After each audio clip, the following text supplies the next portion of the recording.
우리 시간 함께 하나님의 말씀 보도록 하겠습니다. 출애굽기 4장 구약성경 87페이지 17절부터 20절까지 말씀. 오늘은 하나님의 지팡이라는 말씀의 제목을 가지고 우리가 출애굽기 4장의 말씀을 통해서 함께 은혜를 나누는 시간도 가지도록 하겠습니다. 이게 터키 이스탄불에 방문을 가려면 지팡이가 하나 있는데 혹시 이게 무슨 지팡이인지 아십니까? 사진을 봤을 때 맞습니다. 모세 지팡이입니다. 예, 모세 지팡이가 모세가 언제쯤 사람이죠? 지금부터 몇 년 전? 예, BC 1500년경이니까 지금부터 3500년 전이잖아요. 3500년 된 지팡이가 터키 박물관에 가면 있습니다. 진짜일까요? 가짜일까요? 일단 물론 이제 터키에서는 박물관에서 저게 진짜라고 이렇게 다 이제 전시를 해놓은 거잖아요. 예. 근데 저는 뭐 안 믿습니다. 저는 믿음이 부족해가지고 3,500년 동안 지팡이가 나무가 그죠? 나무잖아요. 이게 나무인데 이게 뭐 이렇게 상하지도 않고 저렇게 멀쩡하게 저렇게 3,500년 동안 있을 수 있을까 모르겠습니다. 하나님의 특별하신 어떤 그런 보호 아래 하나님의 지팡이가 지금까지 저렇게 보존되어 있는지 잘 모르겠지만 여하튼 그게 있습니다. 시간 내서 한번 가서 보시기 바랍니다. 이 그림에 보니까 모세 손에 딱 들렸잖아요. 지금 모세 손에 딱 들렸는데 이 그림은 어떤 그림인지 아시겠죠? 홍해가 쫙 갈라졌을 때 그때 모세가 이렇게 쫙 지팡이를 내밀어 가지고 홍해 바다가 쫙 갈라지면서 좀 멋있지 않습니까? 이 그림이 멋있는데 지금 이제 이게 모세의 손에 든 지팡이를 보는 거하고 박물관에 전시되어 있는 이 지팡이를 보는 거 느낌이 어떻습니까? 박물관에 전시된 거는 아무 감동이 안 오는데 그런데 이게 모세의 손에 딱 들려가지고 홍해 바다가 쫙 갈라지는 이걸 딱 보니까 어떻습니까? 좀 감동이 좀 오십니까? 그리고 지팡이가 좀 되게 멋있어 보이지 않습니까? 똑같은 지팡이인데 지팡이가 훨씬 더 멋있어 보이지 않습니까? 어떻습니까? 멋있게 보입니까? 예. 그래서 오늘 이 말씀의 제목을 우리가 이제 그 4장 20절을 보니까 하나님의 지팡이라는 이 말씀에 이 구절이 있어가지고 그래서 이 말씀을 가지고 좀 나누려고 합니다. 우리가 이 출애굽기 4장 말씀을 보면요 몇 가지 이적들이 나옵니다. 우리가 잘 아는 말씀인데요. 이 3절 말씀을 보면 이런 말씀 있잖아요. 뱀이 되었어요. 지팡이가 뱀이 되었어요. 그러니까 하나님께서 모세에게 몇 가지 여러 가지 이적들을 보여주시는데 그 중에 첫 번째가 뭐였냐면 바로 모세의 손에 들었던 이 지팡이가 뱀이 된 거예요. 지팡이가 뱀이 되었다가 뱀이 다시 또 지팡이로 된 거예요. 그런데 하나님께서 이 이적을 왜 보여주셨을까? 나름의 하나님께서 이유가 있으시겠죠, 그죠? 그 이유가 있는데 그 첫 번째 이유가 뭐냐면 바로 4장 1절 말씀이 있어요. 4장 1절 말씀 보면 같이 한번 읽어보도록 하겠습니다. 시작. 모세가 대답하였되 그러나 그들이 나를 믿지 아니하여 내 말을 듣지 아니하고 이르기를 여호와께서 내게 나타나지 아니하셨다 하니라. 그러니까 하나님께서는 모세를 이스라엘 백성들에게 지금 보내시는 거예요. 모세야 가라 이렇게 말씀하셨는데 모세가 지금 간다는 거예요? 안 간다는 거예요? 못 간다는 거죠. 왜요? 사람들이 나를 안 믿는다는 거예요. 자, 그렇게 이제 하니까 하나님께서 모세에게 몇 가지 이적을 보여주시면서 네가 가서 이것들을 행하라고 하신 거예요. 자, 그런데 단순히 그냥 이 지팡이가 뱀으로 변하는 것이 그냥 하나의 이적으로만 끝나는 것이 아니라 그 안에는 또 상징적인 의미들도 담겨져 있었습니다. 예를 들면 사실 지팡이는 생명이 있습니까? 없습니까? 저는 마른 나무들이기 때문에 생명이 없어요. 그런데 이게 생명이 없는 나무 지팡이가 뱀으로 생명이 있는 어떤 그런 생명체로 변했다라는 것은 놀라운 어떤 기적이죠. 이것은 이제 하나님의 능력과 하나님이 살아계시다라는 그 하나님의 권능을 그대로 나타내 보여주는 것이었습니다. 뱀 자체가 애국에 있어서는 굉장히 중요한 어떤 그런 신적인 요소였거든요. 그런데 이게 어떻게 했어요? 모세가 거기 가가지고 지팡이를 던져서 바로 앞에서 이 이적을 보였을 때에 양내와 양번에라는 이 마술사들이 있었어요. 이 마술사들이 어떻게 했습니까? 자기들 똑같이 지팡이를 던져가지고 마술을 행한 거예요. 그래가지고 이제 이게 뱀이 변하니까 모세, 그러니까 아론을 시켰거든요. 그때는 이제 아론을 시켜가지고 아론의 그 지팡이가 뱀으로 변했어요. 근데 그 아론의 지팡이 뱀이 어떻게 해요? 그 마술사의 뱀들을 잡아먹고 그랬지 않습니까? 그래서 하나님의 그 능력으로 나타나는 그것이 애굽의 그것보다, 애굽의 신들보다 더 힘있고 더 강력하다는 것을 어떤 상징적으로 보여주는 그러한 이적인 거예요. 그래서 여기 이제 이 지팡이가 뱀으로 변하는 그러한 이적을 하나님께서 첫 번째로 모세에게 먼저 이 모세가 믿을 수 있는 그런 사건으로 하나 보여주셨던 것입니다. 자, 그럼 두 번째는 또 뭐가 있습니까? 두 번째는 뭐냐면 사진이 좀 끔찍하긴 한데 이 말씀을 보면 6절 말씀에 여호와께서도 그에게 이르시되 네 손을 품에 넣어라 하시매 그가 손을 품에 넣었다가 내어보니 그의 손에 나병이 생겨 눈같이 된지라. 이 손이 그냥 완전히 그냥 하얗게 피부병이 걸린 거예요. 좀 끔찍하잖아요, 그죠? 예. 근데 이거를 이제 다시 또 품에 넣었다가 빼니까 어떻게 돼요? 이게 이제 깨끗한 손으로 이렇게 돌아오게 되는 것입니다. 하나님께서 이 기적을 왜 보여주셨을까요? 그것도 나름의 어떤 이유가 있겠죠. 그 이유가 뭐냐면 성경 전체를 보면 사실 이 나병이라는 것은 죄를 상징하는 거죠. 그래서 이 오른손을 품에 넣었다가 빼니까 이게 나병이 걸렸어요. 근데 이거는 이스라엘 백성들이, 하나님의 백성들이 사실은 죄악 가운데 있는데 그 죄악 가운데 있을 때 그 죄악 가운데서 재앙을 만났잖아요. 죄악 가운데서 재앙을 만났지만 그러나 하나님의 백성들은 다시금 하나님의 품 안에 있을 때 보호해 주시고 지켜주신다는 어떤 그런 상징들을 나타내 보여주는 것이었습니다. 세 번째 이적을 또 보여주게 됩니다. 그 세 번째 이적이 뭐냐면 하나님께서 이것을 말씀하셨는데 9절에 그들이 이 두 이적을 믿지 아니하며 네 말을 듣지 아니하거든 너는 나일 강물을 좀 떠다가 땅에 부어라 네가 또 나일 강물이 땅에서 피가 되리라 하면서 하나님께서 가거든 나일 강물을 퍼가지고 그걸 땅에 부으라는 거예요. 그러면 물이 뭐로 변한다고요? 피로 변한다는 것입니다. 근데 이것도 하나의 어떤 그런 상징적인 의미가 있는데 이것은 무엇을 상징하는 것이냐면 나일강 그 자체가 이 애굽 사람들에게서는 신이었어요. 나일강 자체가 사실 풍요를 가져오는 어떤 그런 신적인 어떤 그런 의미가 있는데 근데 이게 물을 가져다가 땅에 부으니까 이게 피로 변해버렸잖아요. 사실 생명이 사라지고 이거 죽음을 의미하는 것이거든요. 땅에 부어가지고 피가 된다는 것은 그러니까 피가 땅에 떨어졌으니까 이 죽음인 거예요. 그러니까 하나님께서 애국 백성들이 이 나일강을 신으로 섬기며 살아가고 있는 그 백성들을 심판하시고 그들의 생명을 거두가실 것을 하나님께서 상징적으로 이걸 보여주시는 것이었어요. 그래서 심판을 어떤 상징하는 그러한 이적을 하나님께서 모세의 손에 또한 들려주셨습니다.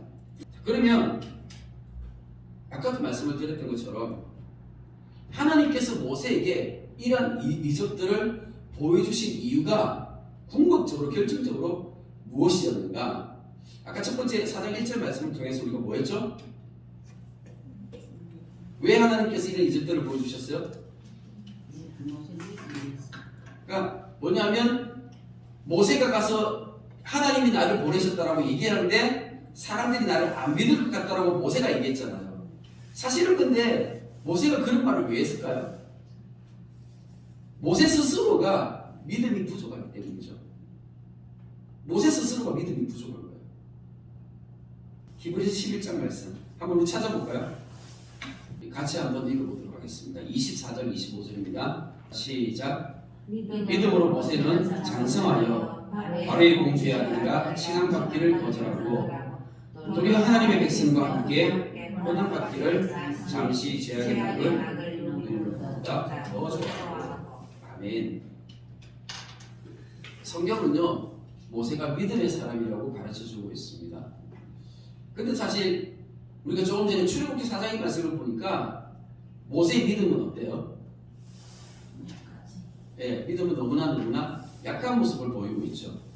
그러니까는 원래 어렸을 때 모세는 어떤 집안에서 태어났습니까? 믿음의 가정에서 태어났죠. 믿음의 가정에서 태어나서 비록 이 바로의 공주의 아들로 이렇게 입양이 되었지만 여전히 그 어머니 유모를 통해서 그죠? 예, 유모 그 어머니를 통해서 모세는 믿음으로 잘 자랄 수 있었음을 우리가 볼 수 있었습니다. 그래서 모세는 어렸을 때 믿음으로 자랐어요. 그리고 믿음으로 잘 자랐습니다. 믿음으로 잘 자라가지고 나이가 40이 되었을 때 그때 그 젊은 혈기로 자기 자신의 힘과 자기 자신의 그 능력을 통해서 그렇게 하나님께서 이스라엘 백성들을 구원하실 것들을 기대하고 뭔가를 시도했었어요. 근데 그때 그 모세가 사실 사람을 죽였잖아요. 근데 그 사람을 죽인 행위는 분명히 나쁜 행동이고 잘못된 행동이지만 근데 성경은 그렇게 얘기하지 않고 모세가 왜 그렇게 했는지를 가르쳐주고 있는데 그게 바로 믿음 때문에 그렇게 했다라고 이야기해주고 있는 거예요. 그래서 24절에 믿음으로 모세는 장성하여 바로의 공주의 아들이라 칭함받기를 거절하고 그러니까 자기는 그 화려한 궁궐에서 사는 것보다 오히려 고난받는 자기 동족 그 이스라엘 백성들과 함께하는 것을 더 기쁘게 여겼고 즐거워했다는 것입니다. 그렇게 모세는 믿음이 있던 사람이었어요. 그런데 시간이 많이 지났죠. 사실 모세는 사람을 죽이고 그러고 난 다음에 바로에게 쫓겨났잖아요. 그래서 도망다니다가 광야로 들어가서 그 광야에서 40년 동안 이 양을 치는 거예요. 목자가 되어가지고 양을 치는데 그 40년이라는 시간이 모세를 어떻게 변화를 시켰을까요? 그 40년 동안 모세의 믿음이 더 아름답게 자라고 성장했습니까? 아니면 모세의 믿음이 점점 약해지고 연약해졌을까요? 당연히 모세의 믿음이 약해지고 연약해지는 것이죠. 우리 시편 90편 말씀하시죠. 시편 90편 말씀이 뭐냐면 모세의 기도입니다. 근데 그 모세의 기도 가운데 어떤 내용이 있냐면 우리의 연수가 70이요 강건하면 80이다라는 말씀이 있어요. 그러니까 그 모세가 한 말이잖아요. 모세가 광야에서 보니까 이스라엘 백성들이 출애굽에가 나와가지고 그 광야에서 가나안 땅에 들어가지 못하고 그 광야 가운데서 한 사람 한 사람씩 계속 죽어나가는 거예요. 그런데 그 연수가 다 70살 살고 80살 사는 지금 우리 인생과 별반 다를 바 없는 그런 모습이었던 것입니다. 모세는 나이 80되어서 이제 더 이상 무슨 이렇게 꿈이나 어떤 그런 것이 없었을 거예요. 무슨 꿈이 있었을까요? 나이 80에 그 광야에서 양치고 있는데 그렇지 않습니까? 그런데 그랬던 그 모세를 누가 찾아가신 거예요? 하나님께서 찾아가신 거예요. 하나님께서 왜 찾아가셨을까요? 출애굽을 하는데 당연히 하나님께서는 어떤 지도자가 필요했잖아요. 근데 그때 하나님이 누구를 선택하신 거예요? 모세를 선택했죠. 왜 모세를 선택했을까요? 제일 중요한 건 뭐냐면요. 모세에게 젊었을 때 믿음이 있었잖아요. 그죠? 모세에게는 분명히 옛날에 믿음이 있었거든요. 하나님은 믿음 없는 사람을 사용하시는 것이 아니라 믿음 있는 사람을 사용하시잖아요. 근데 지금은 모세의 믿음이 어때요? 지금 모세의 믿음이 다 이렇게 보이지 않아요. 그냥 지금은 모세의 믿음이 없는 것처럼 그렇게 보이지만 하나님은 무엇을 보신 거예요? 옛날에 그 믿음이 있었을 때 그 모습을 보신 거잖아요. 그러니까 하나님은 그 모세를 찾아가셔서 그 믿음 있는 그 모세를 찾아가시는 거예요. 근데 지금 모세는 지금 이제 나이 들어가지고 믿음도 다 떨어지고 힘도 없고 자기가 할 수 있는 건 아무것도 없는 그 상황 가운데 하나님 찾아가셔서 하나님께서 내가 너를 사용하겠다라고 말씀하시는 겁니다. 우리 출애굽기 4장 17절 말씀 같이 한번 읽어보겠습니다. 17절입니다. 시작. 너는 이 지팡이를 손에 잡고 이것으로 이적을 행할지니라. 아멘. 하나님께서 모세에게 여러 가지 이적들을 보여주시면서 그러면서 하나님께서 이런 말씀하신 거예요. 생뚱맞은 말씀이잖아요. 그죠? 이 지팡이를 손에 잡고 이것으로 이적을 행해라 라고 말씀하시는 거예요. 근데 이 지팡이는 어떤 지팡이죠? 이 지팡이는 어떤 지팡이였나요? 모세가 이 양칠 때 그냥 손에 들고 있었던 그 지팡이잖아요. 모세가 양을 치던 목자지 목자. 그 지팡이 가지고 뭐 하는 거예요? 그 양들이 있는데 그 양들 그 궁디 툭툭툭 치면서 인도에 가서 이렇게 가는 그런 지팡이잖아요. 근데 그런 지팡이를 하나님이 뭐라고 말씀하시는 거예요? 이 지팡이를 손에 잡고 이것으로 이적을 행하라고 말씀하시는 거예요. 그냥 한마디로 얘기하면 아무것도 아닌 지팡이인 거예요. 아무것도 아닌 지팡이. 그렇잖아요. 아무것도 아닌 지팡이. 그러면 모세에게 지금 뭐가 있다라는 거예요? 모세가 지금 가진 것 중에 뭐가 있는 거예요? 손에 지팡이를 들고 있는데 그 지팡이 어떤 거라고요? 아무것도 아닌 지팡이라고요. 모세의 손에 아무것도 아닌 지팡이를 들고 있으면 그 모세는 어떤 사람이요? 아무것도 아닌 사람인 거죠. 모세는 뭘 할 수 있는 사람이 아니라고요. 모세는 뭘 할 수 있는 사람이 아니라고요. 아무것도 할 수 없는 그런 연약한 인생이라고요.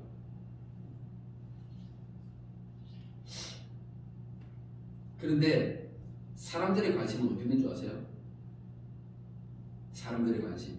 사람들의 관심은요, 그 모세보다 오히려 이 지팡이에 더 있는 것 같아요. 그래서 이 지팡이를 특별하게 생각하고, 그리고 하나님 앞에 이런 지팡이를 달라고 기도하든지, 아니면 하나님, 내가 가진 이것이 하나님의 지팡이가 되게 해달라고 그렇게 기도를 하죠. 그러니까 우리가 말씀을 통해서 이거를 분명히 알았으면 좋겠습니다. 이거 분명히 깨달았으면 좋겠어요. 내가 가진 무엇으로 내가 하나님 섬기는 건가요? 내가 하나님 앞에 사용받는 건가요? 내가 가진 무엇으로 하나님 앞에 쓰임받는 게 아니라는 것을 오늘 말씀을 통해서 우리가 깨달았으면 좋겠습니다. 18절 말씀에 모세가 그의 장인 이드로에게 돌아가서 그에게 이르되 내가 애굽에 있는 내 형제들에게로 돌아가서 그들이 아직 살아있는지 알아보려 하오니 나로 가게 하소서. 이드로가 모세에게 평안히 가라 하니라. 그러니까 지금 이제 하나님께서 억지로 이렇게 지금 모세를 보내시잖아요. 그러니까 모세가 이제 억지로 순종할 수밖에 없어요. 억지로 순종하게 됩니다. 그런데 자기가 이제 애굽으로 돌아갈 때 장인 이드로에게 가가지고 내가 이제 애굽으로 돌아갑니다 라고 이렇게 얘기를 할 때 그때 사실은 사실대로 얘기해야 되잖아요. 하나님이 나타나셔서 하나님께서 나에게는 이집트를 보여주셔서 내가 애굽으로 돌아갑니다. 이제 내가 애굽으로 돌아가서 내가 할 일은 우리 민족을 출애굽시키는 일입니다. 이걸 이제 얘기를 해야 되는데 근데 그걸 얘기를 하지 않아요. 왜 하지 않을까요? 자기 자신도 확신이 없는 거예요. 나도 나를 못 믿는 거예요. 나도 나를 믿을 수도 없고 모세에게 그때는 하나님에 대한 지식이 그렇게까지 많이 없었어요. 그러니까는 어떤 하나님이 어떤 존재인지 아직 다 모르거든요. 하나님 어떤 분인지 잘 모르는 거예요. 그러니까 아직까지 믿음이 부족한 거예요. 그러니까 이도로한테 찾아가 자기 장인한테 제대로 그런 얘기를 말할 수도 없는 거예요. 그러니까 믿음이 아직까지 이렇게 부족한 거예요. 그랬던 이 모세가 이제 떠납니다. 떠나면서 19절 말씀에 여호와께서 미디안에서 모세에게 이르시되 애굽으로 돌아가라. 네 목숨을 노리는 자 다 죽었느니라. 모세가 그의 아내와 아들들을 나귀에 태우고 애굽으로 돌아가는데 모세가 하나님의 지팡이를 손에 잡았더라. 이 말씀을 보니까 이제 애굽으로 돌아가는 그 길에 모세가 하나님의 지팡이를 손에 잡았다라고 이렇게 표현하고 있습니다. 하나님의 지팡이가 어떤 의미였을까요? 모세가 지금 손에 든 이 하나님의 지팡이. 이 출애굽기 말씀은 누가 기록을 했죠? 출애굽기 누가 썼습니까? 모세가 기록을 했죠. 근데 모세가 언제 기록을 했을까요? 처음 지금 출애굽할 때 그때 기록을 했을까요? 아니면 나중에 시간이 많이 지나고 난 다음에 기록을 했을까요? 당연히 그 광야에서 시간이 많이 지나고 난 다음에 이 말씀을 기록을 했을 것입니다. 그러면서 자기가 처음 하나님을 만나고 하나님의 그 부르심을 받아가지고 그리고 애굽으로 돌아가는 그런 것들을 자기 스스로가 다 추구를 하는 거잖아요. 그죠? 그때를 회상을 할 거 아니에요. 그러면서 그때 자기 손에 들고 있었던 그 지팡이를 생각을 하는 거예요.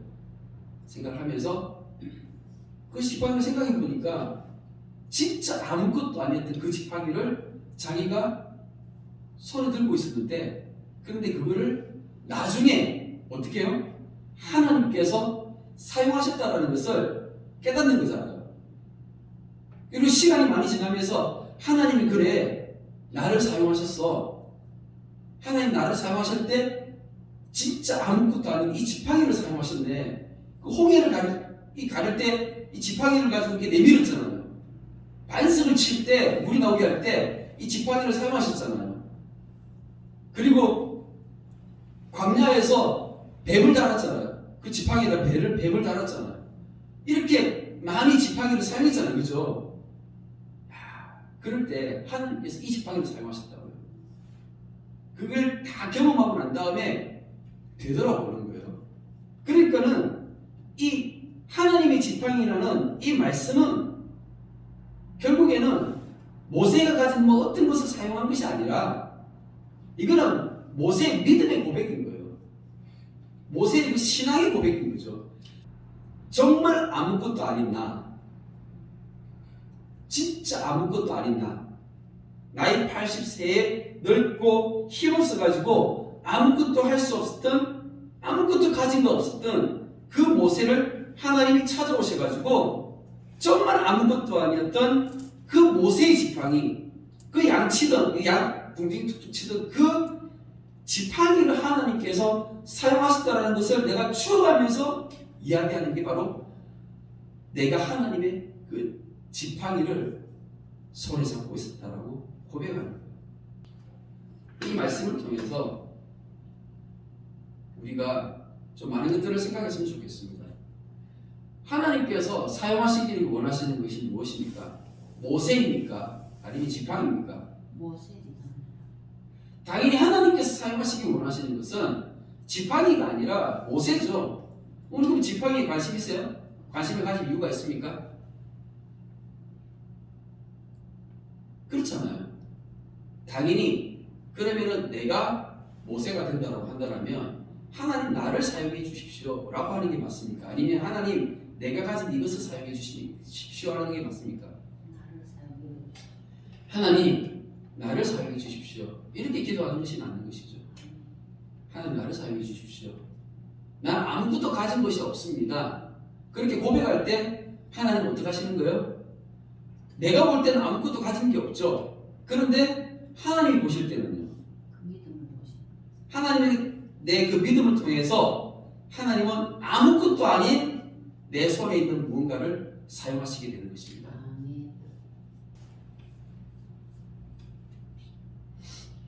그래서 하나님의 지팡이란 무엇이냐면 바로 정말 아무것도 아닌 나를 하나님의 도구로 사용하심에 대한 모세의 믿음의 고백이라는 것입니다. 이해가 되어지십니까? 아멘. 자, 그러면 이제 여기까지 이제 이해가 되셨으면 지난주 우리 주일 예배 말씀 혹시 기억하십니까? 성령의 내주하심과 성령의 세례는 다르다고 말씀을 드렸습니다. 이거는 체험되어져야지만 알 수가 있는 거예요. 경험하지 못한 사람들은 이게 같은 줄 알아요. 다르다고요. 그러면 내가 성령 세례를 받지 못했다고 한다면 어떻게 돼요? 기도해야 되죠. 성령을 기도해야 되는 거잖아요.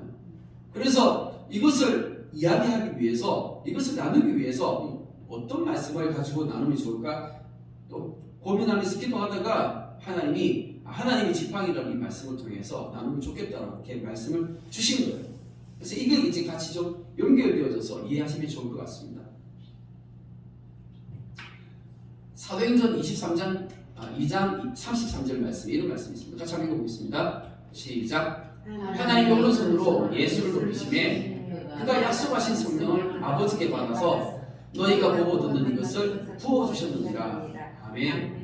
그러니까 우리가 지금 사도행전 오후에 사도행전 말씀을 좀 공부하고 있는데 이 사도행전 말씀을 통해서 우리가 배웠잖아요. 그죠? 옛날 구약시대 때 그때 성령님께서 역사하셨던 거하고 오순절 이후에 성령님께서 역사하셨던 거하고 같아요, 달라요? 다르죠? 어떻게 다르죠? 구약에서는요,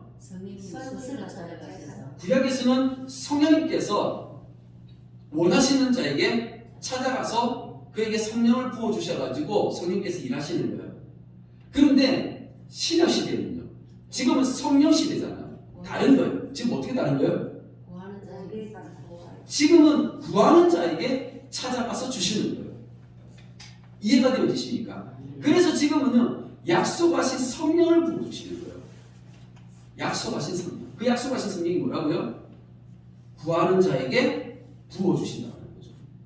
성령을 받아야지 성령의 능력이 나타나는데 그 성령의 능력으로 우리가 복음 전하게 되고 하나님 나라가 확장되어지면 놀라운 기적들이 나타나게 되는데 성령을 받을 때에 내가 난 아무것도 가진 게 없어. 나는 아무것도 아니야. 내 지팡이가 하나님의 지팡이로 놀랍게 변화되어지는 이런 것들을 체험해 보신다고요. 사도행전 말씀을 한번 보도록 하겠습니다. 2장 17절입니다. 2장 17절 시작. 하나님이 말씀하시기를 말세에 내가 내 영을 모든 육체에 부어주리니 너희의 자녀들은 예언할 것이요 너희의 젊은이들은 환상을 보고 너희의 젊은이들은 꿈을 꾸리라. 아멘. 모세가 하나님으로부터 부름을 받았을 때 나이 몇 살이었다고요? 80세였습니다. 모세가 나이가 몇 살까지 살았을까요? 120세를 살았죠. 그러니까 40년을 더 살았어요. 모세가 부름을 받고 난 다음에 40년을 더 살았는데 그런데 모세가 나이 80에 광야에서 양을 치고 있을 때 그때 모세가 어떤 꿈이 있었을까요? 나이 80에? 꿈이 있었을까요? 꿈이 없었죠. 꿈이 없었던 그가 하나님의 부르심을 받아서 하나님으로부터 이제 사용되어지기 시작한 그때부터 모세는 꿈을 꾸게 된 거예요. 꿈이 없던 그 모세, 나이 80대 그 노인에게 하나님 찾아가시니까 어떤 일이 일어났다고요? 모세에게 꿈이 생긴 거예요. 그 하나님의 성령을 받게 되면 그 하나님의 성령을 통해서 우리에게 꿈이 생겨나게 됩니다. 그 꿈이 뭐냐면 하나님의 나라가 되는 거예요. 우리가 하나님의 나라를 소원하게 되고 하나님의 나라를 어떻게 하면 내가 그 하나님 나라에 함께 동참할 수 있는지 그리고 하나님 나라가 완성되어지는데 나의 삶이 드려질 수 있을지 하나님이 나를 하나님의 나라 백성으로 삼아주셔서 또한 나를 특별하게 기름 부으셔서 이 하나님 나라가 완성되어지는지 사용하게 하실 것인지 꿈을 꾸게 되어지는 거예요. 우리 이 신명기 말씀을 한번 찾아보도록 하겠습니다. 신명기 34장 7절입니다. 시작. 모세가 죽을 때 나이 127세였더라. 그의 눈이 흐리지 아니하였고 기력이 쇠하지 아니하였더라. 아멘. 하나님께서 모세에게 꿈을 주시니까 어떤 일이 발생해요? 모세가 눈이 흐리지지 않았대요. 120세까지. 그리고 기력이 쇠하지 않았대요. 이것은 하나님께서 하신 것입니다. 하나님께서 은혜를 베풀어 주신 거예요. 아무것도 없다고 얘기하는 그때에 하나님 찾아가셔서 하나님의 지팡이, 우리 성도님들이 가지고 계시는 그 아무것도 아닌 그 중에 하나를 하나님께서 끌어내셔서 하나님 사용하신다고요. 이렇게 되기 위해서는 어떻게 됩니까? 성령을 받아야 된다고요. 성령의 세례를 받으셔야 됩니다. 이거는 기도예요. 기도 외에는 방법이 없어요. 왜냐하면 하나님께서 말세에 내가 내 백성에게 이걸 부어주신다고 약속하셨거든요. 우리는 약속하신 그 성령을 받는 거예요. 그래서 약속하신 그 성령을 기도하면서 구해야 되는 겁니다. 하나님께서 기름 부으셔서 특별하게 사용하시는 그런 아름다운 교회 되기를 축복합니다. 아멘. 기도하실 때 그 하나님 너무나 이러다 너무나 부족한 하나님의 약속하신